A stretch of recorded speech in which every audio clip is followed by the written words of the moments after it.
কারণ একটা দেশে আমি আর নেক্সট ডে আসলাম। কারণ ফেসবুকে ইউটিউবে 3 মিনিটের বেশি দেওয়া যায় না। সবাই খালেদা জিয়ার জন্য দোয়া করবেন। জানি না সামনে কি হয়, কোন নেতা আসে, কোন দল আসে। তবে খালেদা জিয়ার জন্য অন্তঃস্থল থেকে আমারও দোয়া রইল যেন আল্লাহ তাআলা তাকে জান্নাতবাসী করেন।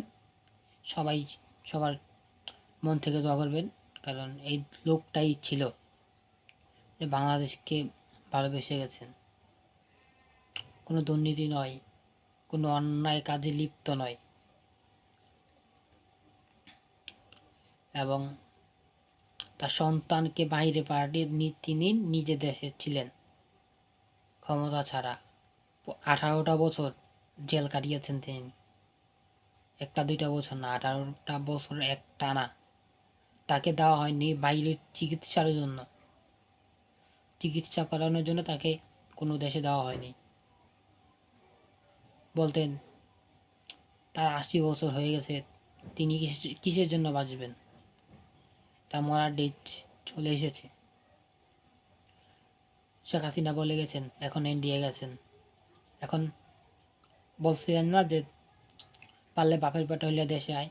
এখন তো তারেক রহমান আসলো, তুই পারলে বাংলাদেশে আয়, দেখি তোর কতটুকু দম আছে তোর।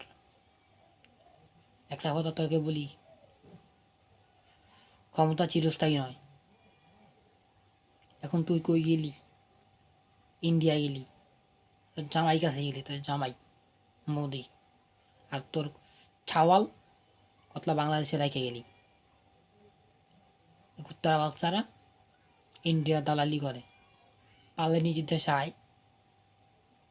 আমার ভাই উসমান হাদিকে শহীদ করে গেল আরেক কুত্তার বাচ্চা। এখন পারলে দেশে আয়, দেখি তাদের কতটুকু দম আছে। খালি একটাই আছে যে ইন্ডিয়া, খান কৃপলারা, মোদির বীজ। তো তাদের পোলা আয় দেশে, এখন দেখি তাদের কতটুকু দম হয়। ইন্ডিয়ার জন্মস্থান,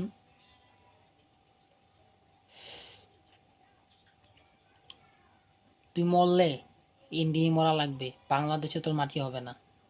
তোর বাপ মুজিব তেইশে আর বড় কুত্তার বাচ্চা,